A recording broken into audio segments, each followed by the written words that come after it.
Boy, some of these tags that just get thrown out are, I mean, they're wild concepts, but I mean, like if you really had to go through with some of these, it would be like a fraghead's nightmare. But we're gonna go ahead and show you what 10 fragrances I would keep and ditch the rest.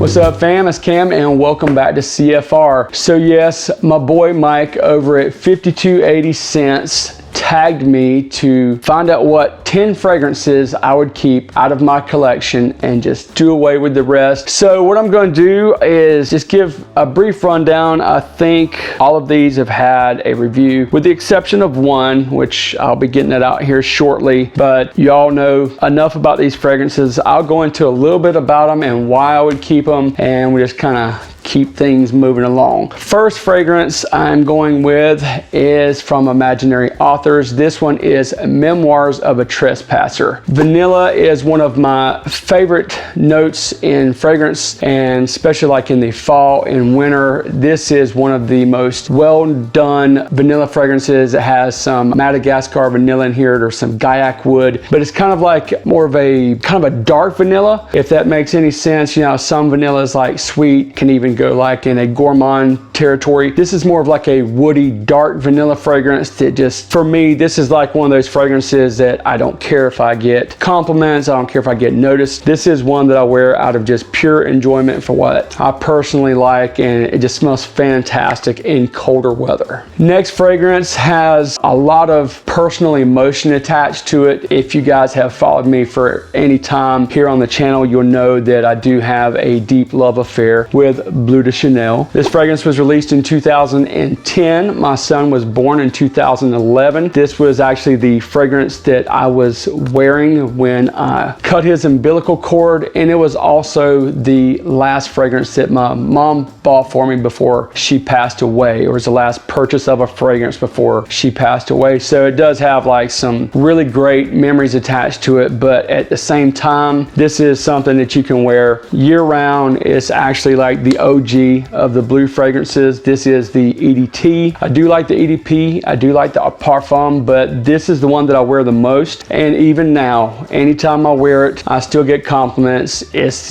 one of the most versatile fragrances. And you know how some of the blue fragrances are just really loud and pungent, something like maybe like Sauvage or something. This one is suitable at any type of situation. You wear it at the office, you can, it's like basically like a Swiss Army knife. This would definitely have to stay in for emotional reasons and for versatility. Next fragrance up is from the Tom Ford Private Blend, and it is Amber Absolute. What can I say about this? It's creamy, it's seductive. If you like amber fragrances, this is one you definitely need to check out. This is actually one that I even like to wear to bed. It's also like a date night fragrance for me. Maybe not like a first date. I mean, it's not like super complicated or anything like that. I guess it just depends on what your girl's taste is. I have actually ran into women that absolutely adored this, and then some of them, like, they didn't really care about it all that much. But for me, it could be one of those fragrances that I would wear for myself, but I have garnered compliments from it, more geared towards like fall and winter. You could get away with it in the spring, like in the earlier spring. I have actually worn this in warmer weather, but I mean, it's like super thick. And of course, Tom Ford fragrances, with the exception of a few different variations, aren't really known for like insane projection, insane performance or whatever. Wow, this is one of my favorite from the private collection of Tom Ford, and I don't really see myself without it. Now, I know there has been times where it was actually discontinued and then they brought it back or they unvaulted it, and a lot of people lost their marbles, including myself, but I have still heard people say that this one is still a little complicated or harder to find. So if you do have it, hang on to it if that is the case. That's why I kind of go easy on this one. I have put a pretty significant dent, but definitely a must have now that it's back in the collection. Another super versatile fragrance that I don't feel gets nearly as much attention and love as it should because it has so many other fragrances that outshine it. It's Creed Himalaya. You'll see people talk about Aventus and Green Irish Tweed, or some people talk about Viking, Millésime Impérial. There's like Mike, that was like one of his. And you know, rightfully so, a lot of the Creed fragrances, especially like the ones that most people are familiar with, are super versatile. But next to Aventus, this is my most complimented fragrance from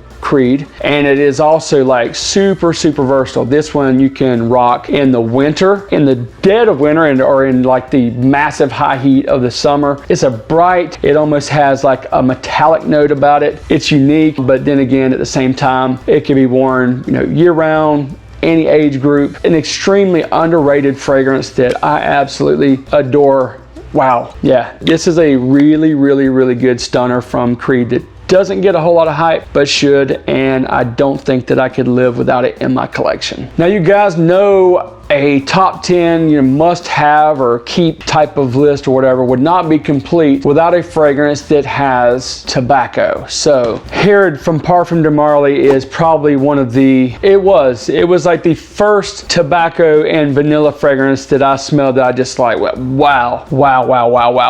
And of course, you know, there's a lot of other great ones, you know, Tobacco Vanille, but as far as like a more versatile, a little bit more easier to wear, don't get me wrong, I love Tobacco Vanille. I know some people hate that fragrance, but if I needed a fragrance with tobacco and vanilla that has been blended really well, Herod would have to be it. I know people who hate Parfum de Marly fragrances and love Herod. If you've not tried Herod, you really should. It doesn't have like a really hard pronounced tobacco note. It's just really well blended and tucked in. Now, if you guys saw the last collaboration that I did with Andrew from Curly Scents, we also had George and Ashton and Chris from Fragmental, and then Andrea smelled this and she's like, whoa, tobacco overload and all that. She had like a vintage batch. Now, some of you who are familiar with Herod have maybe heard that the more recent variations are not as well pronounced, don't project as well, don't last as long. I haven't really experienced it, but I did find that decant, and that one that I sent to Andrea was like, I think it was a 2013 batch. I actually sprayed the juice out of this one in a decant, and it wasn't as dark. Even though I haven't really experienced those projection and performance, the tobacco note in the 2013 batch was definitely much more pronounced than it is in this one, but it's still a very well blended, even sexy fragrance to me anyway. Not necessarily going to turn heads everywhere, but a magnificent fragrance to wear in the fall and winter.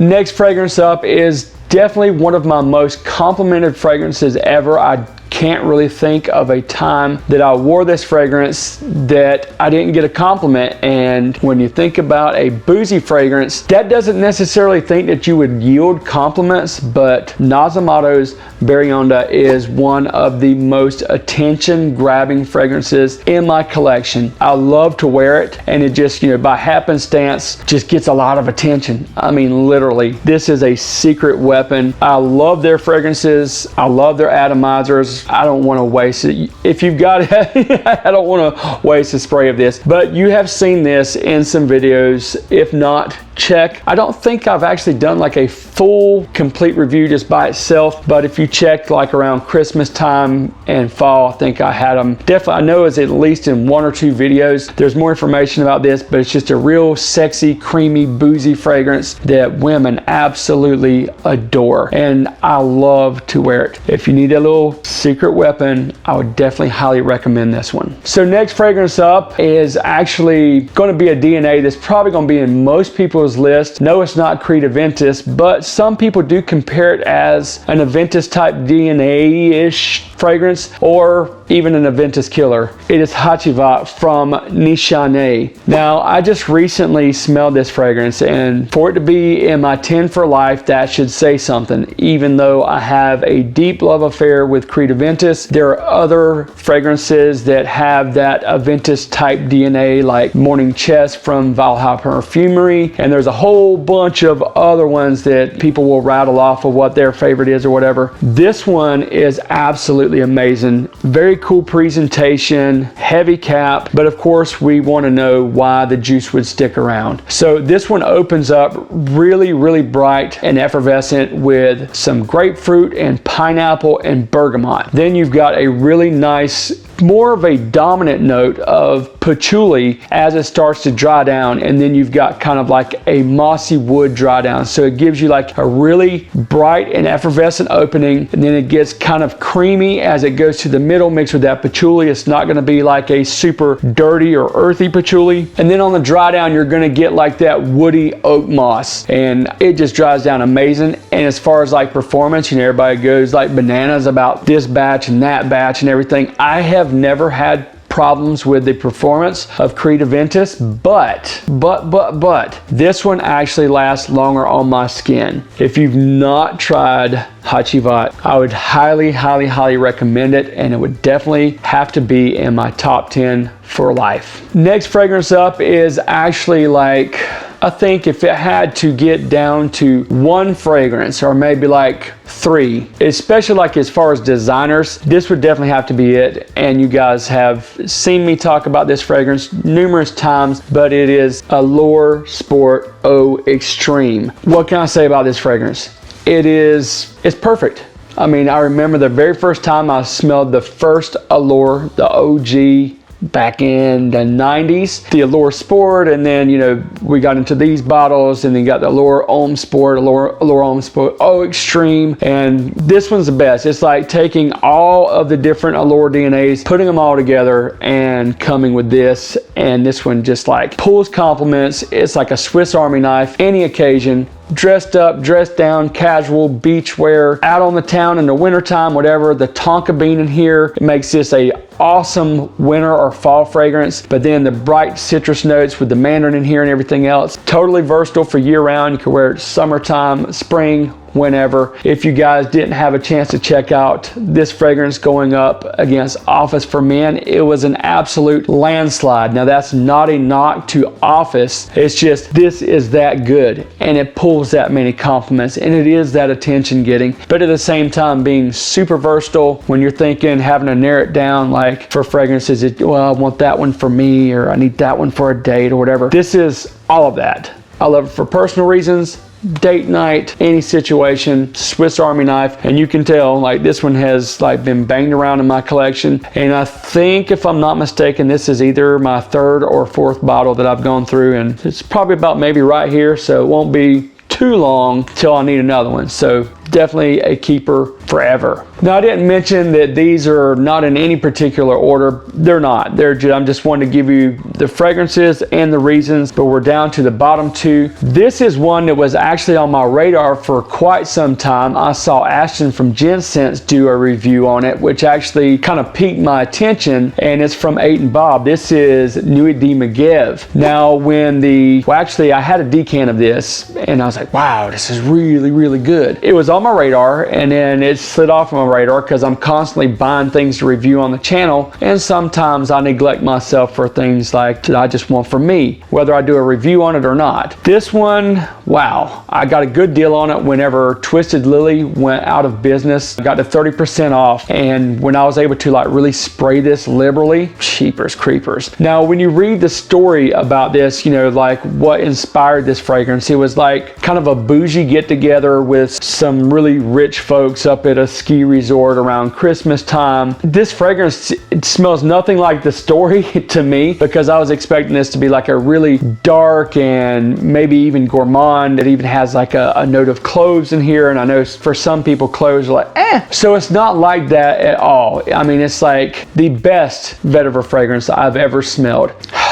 This is just so well blended. Some vetiver can get, you know, kind of earthy or like overly green. I don't even know what category this falls, because it doesn't seem real super earthy. Got a little bit of tobacco in here. It smells elegant. It really does. But at the same time, it's like one of those fragrances you just grab and you just spray it and you're like, yes, I smell good. And I have gotten an astronomical amount of just random, unsolicited compliments from complete and total strangers like, wow, you smell good. What do you have on today? You know, and of course they've never heard of it. 8 & Bob is not like a super popular fragrance among, you know, people who follow like designer fragrances or whatever. But if you get a chance to check this out of the 8 & Bob fragrances, I think they've got like 5. I've smelled 3 of those 5, and this one, to me, just by my personal taste, is the absolute best. I know like the original 8 & Bob was actually worn by Robert Kennedy. They actually even had a limited edition where you open it up, had a picture of Robert Kennedy. In case you don't know, that's JFK's brother, who was also assassinated. So a little history for you about 8 & Bob, but as far as Nuit de Megève, this is a must-have for my collection. I don't ever see myself being without this gem. Okay, last but definitely not least, you know I have to have a Killian in here, and I'm sure there's a few of you that may know which one it is. And yeah, it's definitely Black Phantom. This is one of the most unique fragrances I've ever smelled.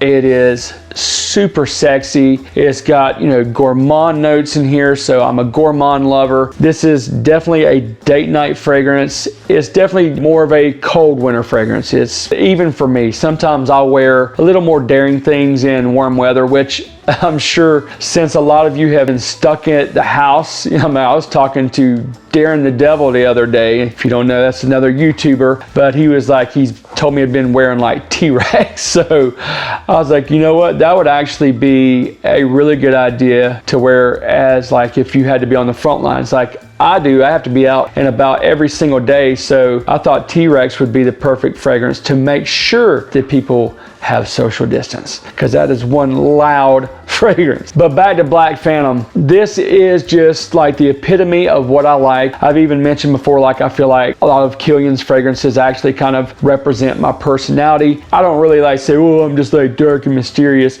but a lot of the Killian fragrances, at least the darker ones, are geared, you know, more of like mysterious, dark, seductive. This covers all of your bases. It's got like some coffee in here, some cacao. It is just like an amazing fragrance. Every time I smell this fragrance, it is almost as mind-boggling as the first time I smelled it. Somebody actually gave me a decant and then gave me a sample with it. I took the sample with me and I was just like, I mean, like, it would have been funny to have like a hidden camera on me, because I was just like, oh, just spraying it, you know, because I just had the little sample anyway, and then the decant I was more reserved with, and then of course I had to go and get a bottle. So if you guys have not tried Black Phantom, and this is also, actually this is the one where I was mentioning the video with Andrea from Curly Scents. This is the one that actually won me the date when I went up against Chris from Fragmental to win a date with Andrea from Curly Scents. She picked this as the sexiest fragrance out of the fragrances that we selected. But we had like Raja Dove, Elysium, there was Amouage, Reflection Man. I think we had 6 total, but this one was like hands down just like yes, best date night fragrance. And Andrea's not the only one that's had a reaction like that. So yeah, I've had some good luck with the old Black Phantom, and I enjoy wearing it. So as I said, this is a tag video. Now, unfortunately, because I have been so busy, I haven't checked to see who has and has not done this video. So if I tag you and you've already done it, my bad. First of all, I want to tag my boy Ashton over at Gent Scents. Ash, if you haven't done this, come on boy, let me see what your 10 are. And if you've already done it, I need to go look and watch, so my bad. And last but not least, George, the Fragrance Apprentice. And I'll also just leave this as an open tag since I don't know who's done this video yet or not. So feel free, you know, grab the torch, run with it, and let's see. Even though you may not have a channel, let me know down in the comments if you had to do away with all of your fragrances, or just tell me if you've got 10 fragrances. Tell me what your 10 fragrances are, or if you've got a massive collection. I mean, some of you guys have collections that are 3 times as large as mine, so if you had to weed them all out and get down to 10 and 10 only for life, let me know down in the comments. Thanks for tuning in, and I will see you next time on Carolina Fragrance Reviews.